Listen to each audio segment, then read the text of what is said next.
Oh, hi. I'm just working on a podcast for one of the courses that I teach. I'm having a little trouble with the sound. I think that the audio input is too much and I'm getting some clipping. Oh, you don't know what clipping is? Well, let me take a minute to explain. When creating audio digital media, you need to be sure that the sound is clear and undistorted. Even if the podcast is full of useful and informative material, if the listener can't hear it, then it is ineffective. Clipping occurs when an audio signal is too high to transfer to a digital signal. This causes a loss or distortion of the sound. This sound distortion is often highly objectionable to the listener. Have you ever heard a screaming electric guitar through a blown speaker? That produces a similar sound to clipping. I'll give you a few tips on how to avoid that. Clipping can be described by visualizing a sine wave. A sine wave has smooth curves at the peak. In clipped audio, there is no curve but a flattened area at the peak, as you can see in this image. Podcasting and sound production can be fun for the podcaster and educational or entertaining for the listener.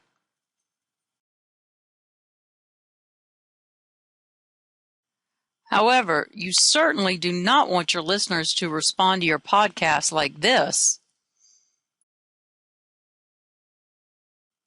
Before talking about how to avoid clipping, I should explain a little bit about recording audio first.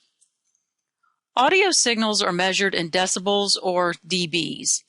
When producing digital audio, one can see the sound by viewing the sound meter in the recording software. The peak volume that audio can reach without distortion is at 0 dBs.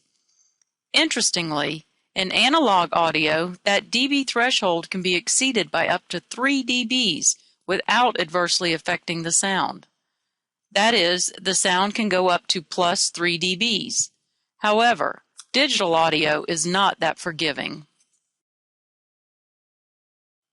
Maintaining an audio input between negative 12 dB and negative 6 dB provides sufficient variations in input without the risk of clipping.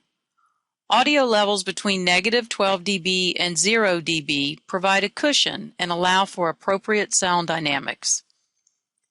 It is important to monitor sound levels when recording, as it is not possible to correct clipping once it has occurred. Digital audio recording software such as Final Cut Pro and Audacity have displays that help to visualize the sound input. Some are more sophisticated than others. For example, the sound meter in Final Cut Pro displays the decibels, and one can see when the sound input is exceeding 0 decibels. You can see in this video that the recording levels are too high. Although the decibel levels are not shown, clipping is indicated by the red flashing light on the top left-hand side. When this red light on the soundboard flashes, clipping is occurring and you need to lower the input volume. You can do this by adjusting the controls on the soundboard.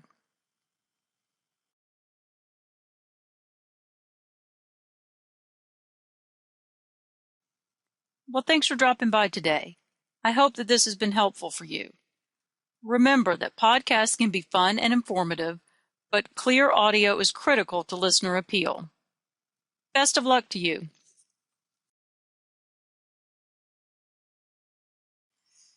You can find additional information on audio recording from textbooks, specific audio recording software, or through the web.